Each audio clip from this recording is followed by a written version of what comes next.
क्या आप जानते हैं क्यों मनाते हैं रंगों वाली होली? यहाँ सुनिए पौराणिक कथाएं। रंगों का त्यौहार होली क्यों मनाया जाता है? इसके पीछे एक नहीं बल्कि कई पौराणिक कथाएं छिपी हैं। जानिए हिरण्यकश्यप, कामदेव और श्री कृष्ण से जुड़े होली की कहानियाँ। देश भर में होली का त्यौहार धूमधाम से मनाया जाता है।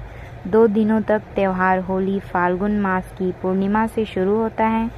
पहले दिन होलिका दहन किया जाता है और दूसरे दिन रंगों से होली खेली जाती है।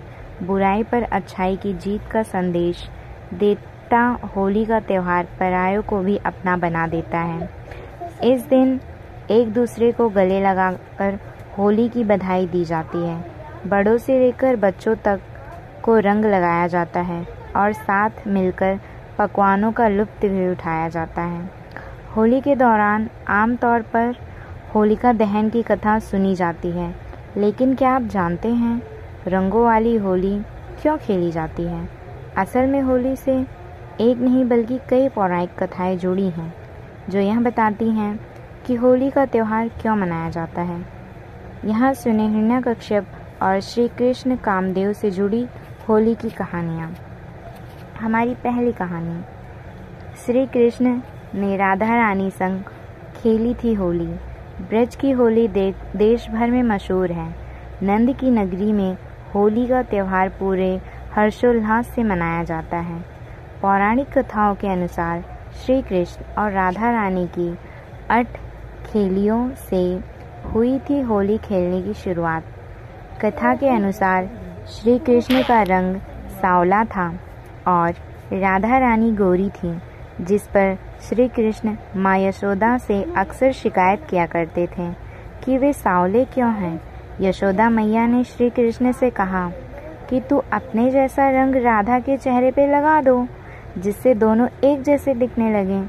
श्री कृष्ण खुश होकर अपने मित्रों के साथ राधा रानी को रंग लगाने निकल गए। माना जाता है कि श्री कृष्ण और उनके मित्रों ने राधा रानी और गोपियों के संग जमकर रंग खेला। इसके बाद से ही होली मनाने का चलन शुरू हो गया और हर साल बेहद उत्साह के साथ रंग खेलना शुरू हुआ, जिसे होली कहा जाने लगा।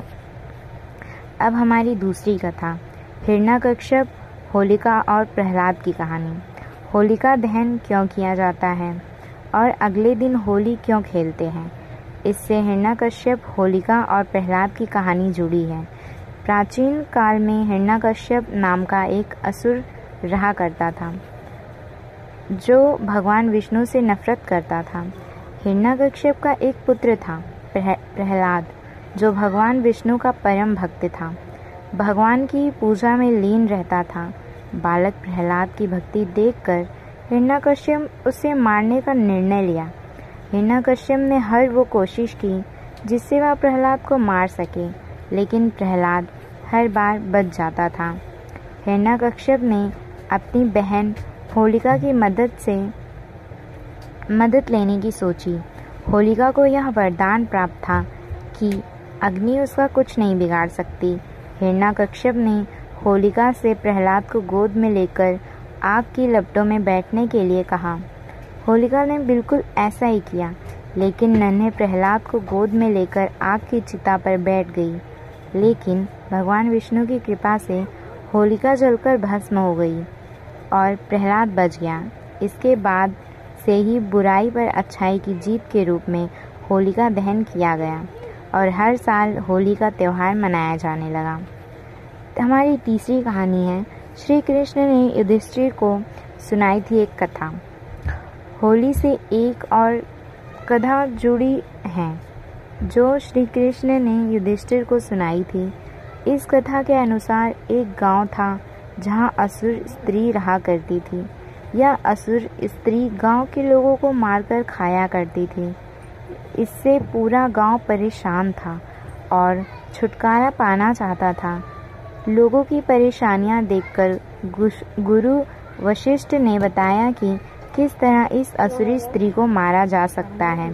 गुरु वशिष्ठ की बात सुनकर गांव के बच्चों ने उससे स्त्री की मिट्टी से मूर्ति बनाई इस मूर्ति के चारों तरफ घास, लकड़ियाँ और कंडे आदि रखे गए और मूर्ति इस तरह रखी गई कि असुर स्त्री को मूर्ति नजर न आए।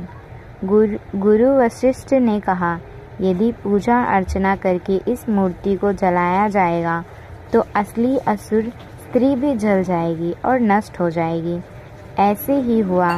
जब मूर्ति को जलाया गया तो असुर स्त्री भी जलकर भस्म हो गई।